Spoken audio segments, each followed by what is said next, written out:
Master editing for slideshows is our topic on Luminar Coffee Break. Let's see what we can accomplish in 10 minutes or less, starting now.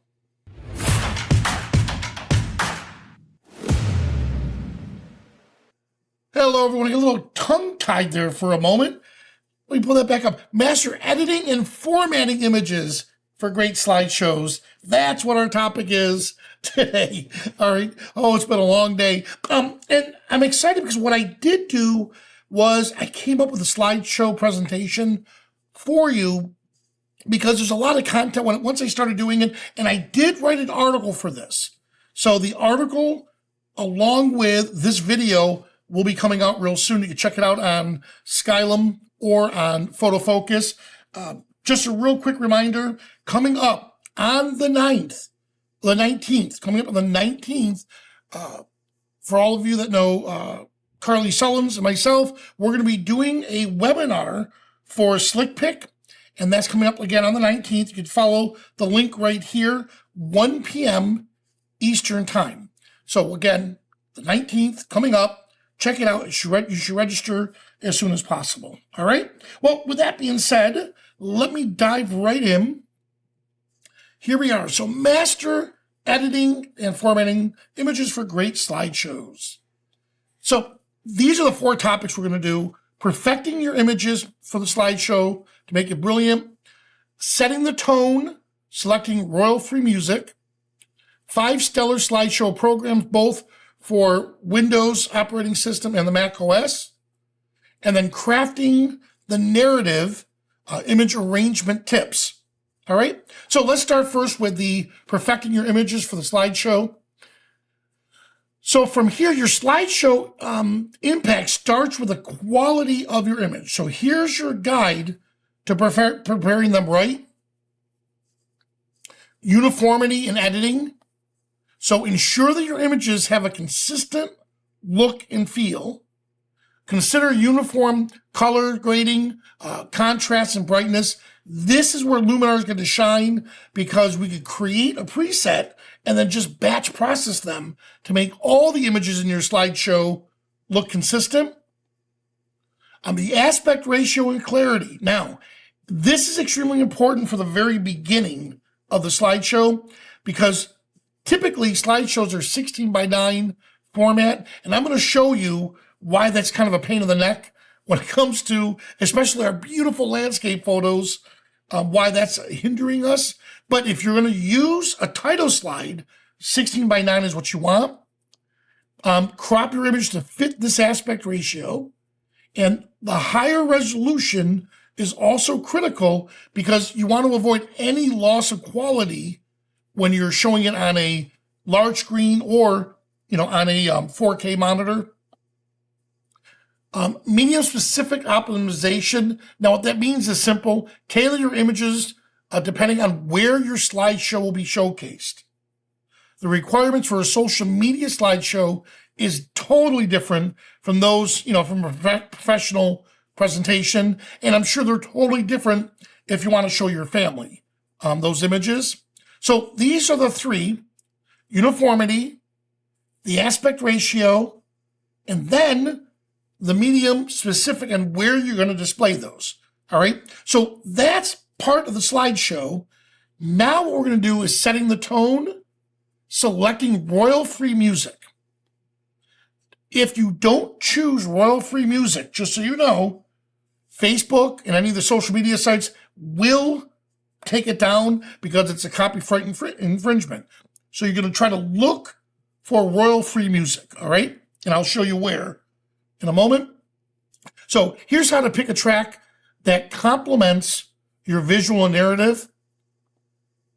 So align the music with the mood. So choose a track that mirrors the emotional tone of your images. It should enhance your visual story, whether it's upbeat, dramatic, or serene. Find royalty-free tracks. All right. So where do you find them? Well, explore sites like Free Music Archive. I pronounce this Ben Sound, and I know I'm not pronouncing that right. Or YouTube Audio Library for a diverse range of royalty-free music. Ensure the licensing aligns with your intentional use. All right, synchronize the music to the slideshow. I can't tell you how many times I've seen slideshows where people do it and then all of a sudden the slideshow keeps going, the music ends, but the pictures keep on going. So you want to try to synchronize it. Tailor the music to fit the length of the slideshow. Use techniques like fading in and fading out just for a little polish finish. And a lot of these apps I'm going to be showing you have that capability.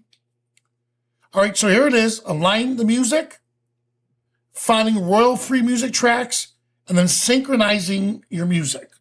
All right, so that was 2 of the 4. Now, the 5, I really shouldn't call them stellar. 5 very good slideshow programs. And the reason why I shouldn't say stellar, because I've only used a few of these. The right software can elevate your slideshow from good to unforgettable. I got to be honest with you here. I did this for my family during every one of my family members that passed away. I was one in charge of putting together the slideshows. And I got to tell you, to this day, my sister will mention, in the middle of the night, hey, I'm watching the one you did for Papa. God, I love it. So if you do it right, and depending on what it's for, it can last a lifetime. All right, so here are the 5 exceptional choices I picked. I'm going to call this Mojave Slideshow Maker. This I use on a regular basis. I use it because it offers user-friendliness and advanced features, perfect for creating either simple or sophisticated slides. Keynote, I've used this many a times when I had to use a Mac or my iPad. So this is ideal for Apple users. This tool allows for the creation of visually stunning and fluid slideshows. ProShow Gold is another one I've used years ago. It's kind of expensive, but I like it. It's a powerhouse for crafting professional level slideshows with a variety of customizing options. iMovie I've never used, but I included it because, again, it's for the Mac OS. For Mac enthusiasts, this intuitive software makes creating cinematic quality slideshows a breeze. And the Windows Movie Maker, I threw that one in there too because I wanted to make sure you had some free ones or free options. So this one is a pretty straightforward tool for Windows users. It is excellent for assembling slideshows efficiently. So these are the 5. All right, we have Mojave, Keynote, ProShow Gold, iMovie, and then, of course, Windows. So I'm going to leave this up for a moment if you want to take a screenshot, or if you're going to watch the video back again, this will be good for a reference for you. All right, here we go. Crafting the narrative, images arrangement tips. So the order of the images can narrate a compelling story. Here's how to sequence them for the most significant effects. Impactful meaning. Start with a striking image to immediately capture the attention. Now, in my case, yes, when I have for my family, if I put a picture of my parents up there doing something really funny and happy, boom, that automatically captures my family's attention. And they get excited. I will be one to admit that I kind of use like children and babies. Everyone loves children, babies, and pets. So those are things that'll get people's attention right away. No, I don't start off with a picture of myself because they'll look at it and go, and they don't continue to watch the rest of it. All right. Storytelling flow. Arrange your images to unfold a story, whether it's chronological, whether you're making into a theme or making emotional. And a variety of pacing, balance wide shots with close-up shots, vary the pace, a quick succession for energy, a slower one for introspective. And then, of course, make sure the memorable conclusion, the last shot, trying to make people have tears in their eyes. If it's for a sad slideshow, you want your best one at the end to really end on that image that leaves a lasting impression or encapsulates the narrative of what you're actually trying to accomplish. All right, so here we are. Impactfulness, storytelling, varying the pace, and then memorable conclusion, making sure that last shot is just extremely memorable. All right, now, these are the 4 that we talked about. Perfecting your images for the slideshow, setting the tone, 5 stellar or 5 very good slideshow programs, crafting the narrative. All right, so those are the 4 that we talked about. Now, keep in mind, creating a slideshow, it's an art that combines photography, music, and storytelling. I'm really good, again, if I do admit, I'm very good at photography, I'm very good at storytelling, and I like music. I'm tone deaf, but I like music. For whatever reason, I find it difficult to put together slideshows. So for me personally, I make sure that when I arrange my slideshows, that if I have portraits and landscape images together, the orientation of them, I make sure I don't bounce back and forth between the two. But for whatever reason, I admit I have a hard time coming up with the creativity for slideshows. That's why some of those other programs that I mentioned to you, you just grab, let's say 30 or 40 images, you put it in and you let it auto-arrange it and help out. By meticulously editing your images, choosing the music that resonates with your theme, using the right slideshow software, and thoughtfully arranging your photos, you transform a simple collection of images into an immersive visual experience. So remember, each photo has a story. How you tell it can elevate your slideshow into a captivating and emotive journey. All right. And so unleash your creativity and let your slideshow narrate your unique story. All right. So there, I have that set now. And again, let me get my desktop ready for you.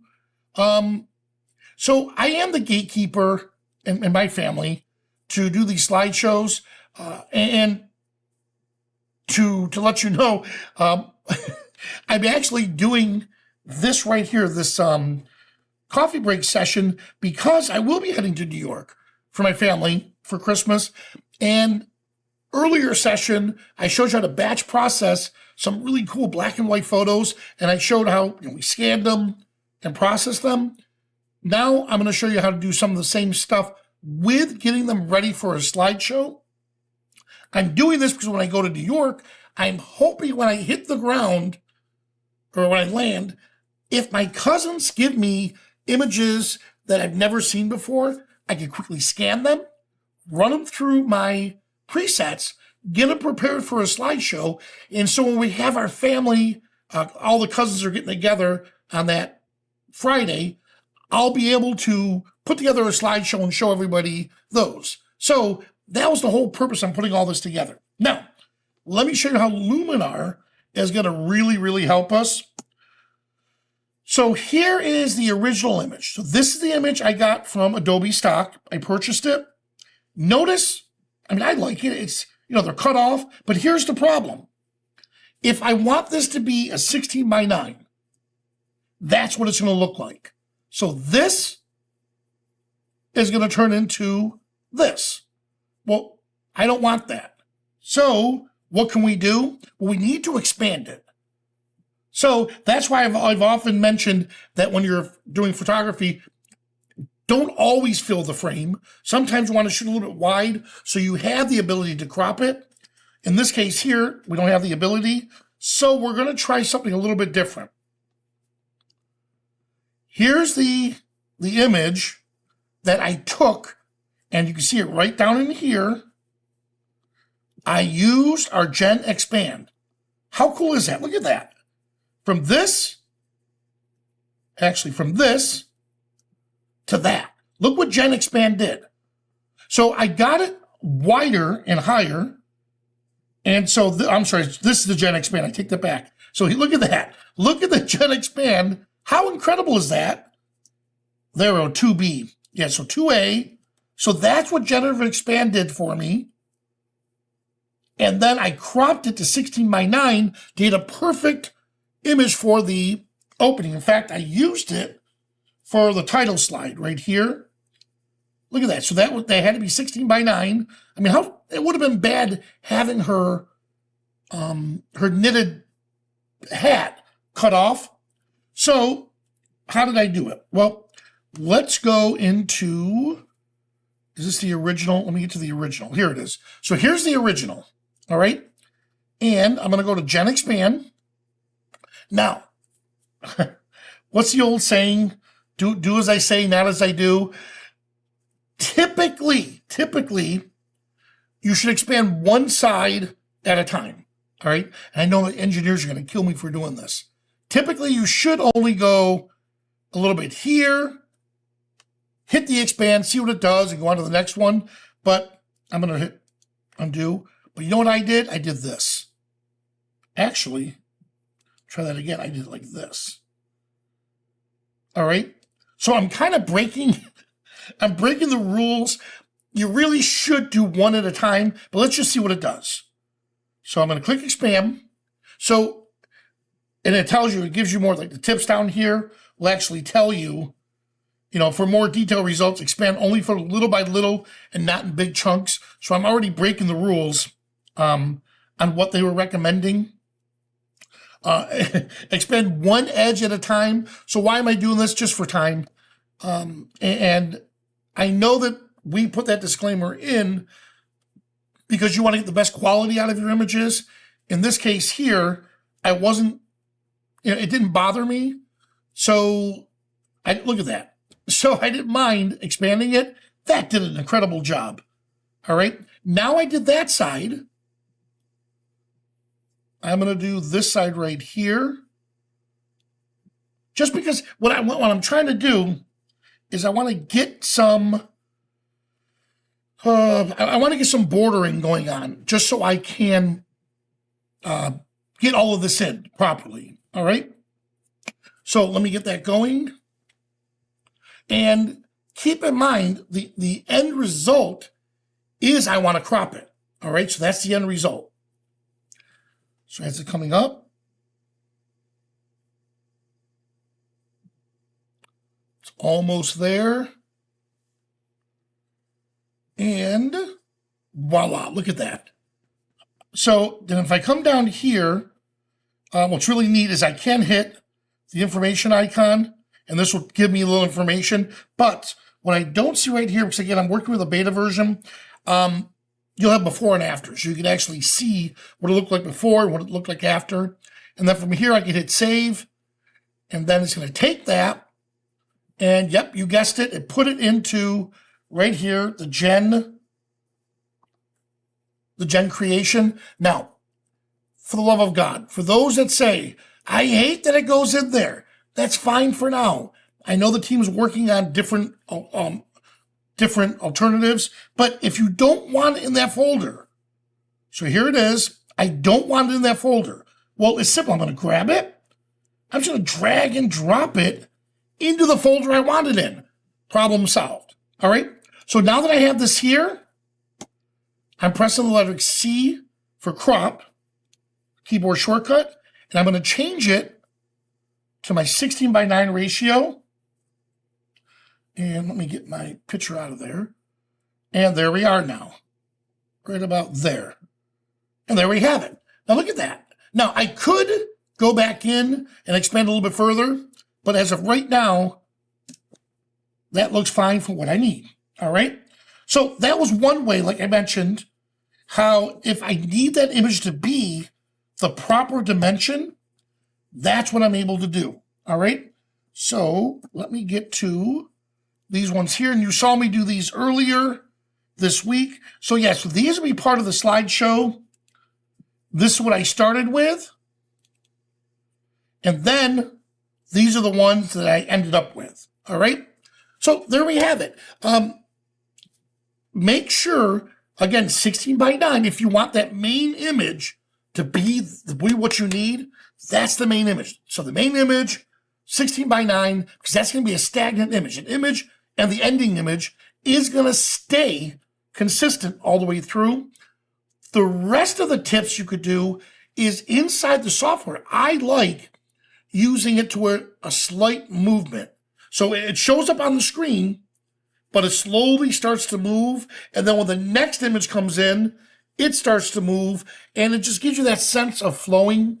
Try to avoid like the random ones. I know it looks cool, the spiraling, the zigzagging.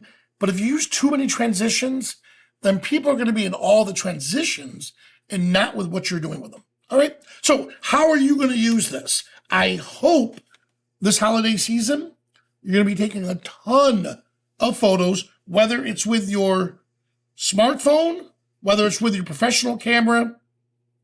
Either way, start taking those photos and then put together a slideshow and make sure your family sees it before you leave. Before you leave this holiday. And I think it'll be a major, beautiful impact. Either put it on either social media, or if you have Google Drive or one of the other cloud storages, then your family can download them from there. All right. Now, again, just a quick reminder, Carly Sullins and myself will be doing a webinar for a Slick Pick coming up on the 19th of December, 2023. At 1 p.m. Eastern time. Just either scan the QR code or follow that link and then register as soon as you can. I'm not sure if space is limited. I think we're doing it as a meeting like we are with the Zoom here. So there is limited spacing available. All right. And speaking of coffee break, here we are, Luminar Coffee Break. A lot of people, since we're broadcasting live to YouTube, you're watching it live on YouTube or you're watching the rebroadcast. If you want to join us live, the benefits behind that is you get to see what we do behind the scenes to get prepared for a live presentation like this. I think, Carl, we did something like 104 episodes this year, if not more. So I'm looking at Carl, who's over going, wow. So if you want to be part of the team behind the scenes, we have, I don't know how many people here, usually between 80 to 100 people. They stick around for the Ask Me Anything segment, which is crucial, where you can ask any questions about what we just did or any photography-related questions you want to ask us. What's new in the industry? If your Luminar is not working, ask for tech support. Plus, it's fun hanging out with everyone. And that's for the Ask Me Anything segment, which is following this right after that. All right. So if you're here, stick around. Everyone else, I'll see you at the next coffee break.